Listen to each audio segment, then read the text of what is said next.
Last week, we caught up with former Bath prop David Barnes as he and his band of intrepid explorers set off on one of their biggest challenges, the ascent of Africa's Mount Kilimanjaro. Okay, here we are at the start of our 7-day trek, the Rongai Gate, so first step of many. Among the 41-strong group were former England World Cup winner Mark Regan and Andy Blythe, who 11 years earlier had feared he might never walk again following serious injury. His determination to take on such a challenge is testament to the strength of the human spirit. Oh, day one was brilliant. Yeah, fantastic.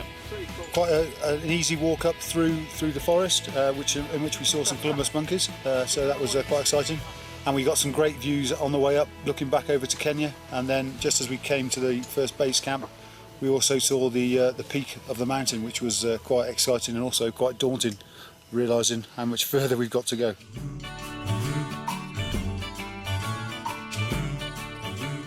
Overall plan for today should take about 8 hours all in, so it's now just come up to 8.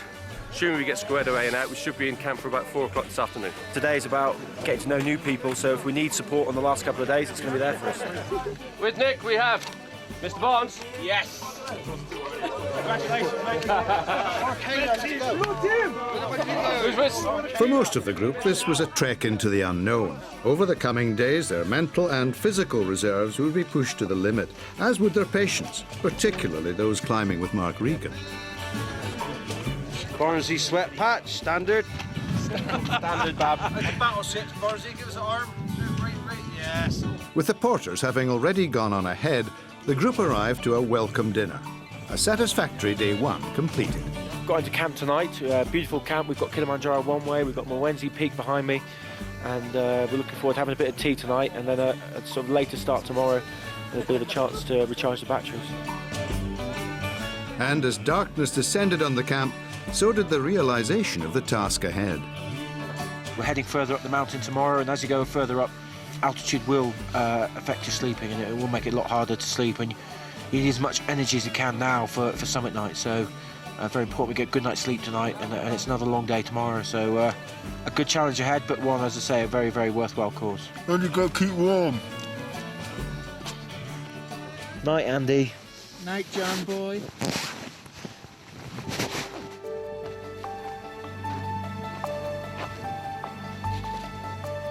Crew seem to be happy and ready to go. Some of them are suffering a little bit with the altitude, which is only normal, nothing we can't deal with. Cracking day, plenty of weather, everybody's happy, slapping on the sunscreen, good to go. I jogged up there this morning just for a warm-up and loosen off. With most of the team now at an altitude their bodies had never experienced, the conditions began to take their toll. It's sort of been quite a hard day. A lot of people have been affected by altitude sickness. I was one of them this morning, so sort of you wake up and the best way to describe it is almost seasickness. It's hard to eat, very, very tired, no energy, sort of sickness. And then as the day's gone on, I've felt better, but you can see throughout the camp that a lot of people are starting to be affected by it.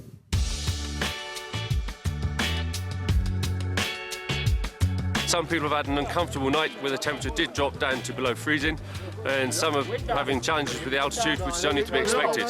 So we're going to drop from where we are now about 400 metres, so it'll be a lot more comfortable for the climbers. Feeling good, we're about to track down now. There's been no headaches as such yet, but it may come on very suddenly, but thoroughly enjoying it. Now we get over the corner and maybe I'll see the summit. Looking forward to it. Despite the threat of altitude sickness, spirits remained high. How's he doing it? How's he doing that? Just great. So, Nick Basu, best guide on the mountain. Who's the best climber here today? David Barnes. Thank you. Yusuf, you've seen everyone today, everyone walking. Who's the best you've seen? Andy. David Barnes. Thank you. Sitting here with Alex, top guide on the mountain. Alex, who's the best climber of the day? David Barnes. Thank you. Coming for you.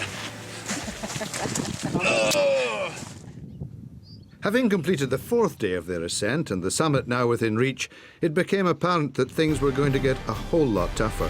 And as we'll find out later in the show, it all proves too much for some as the team makes its final assault.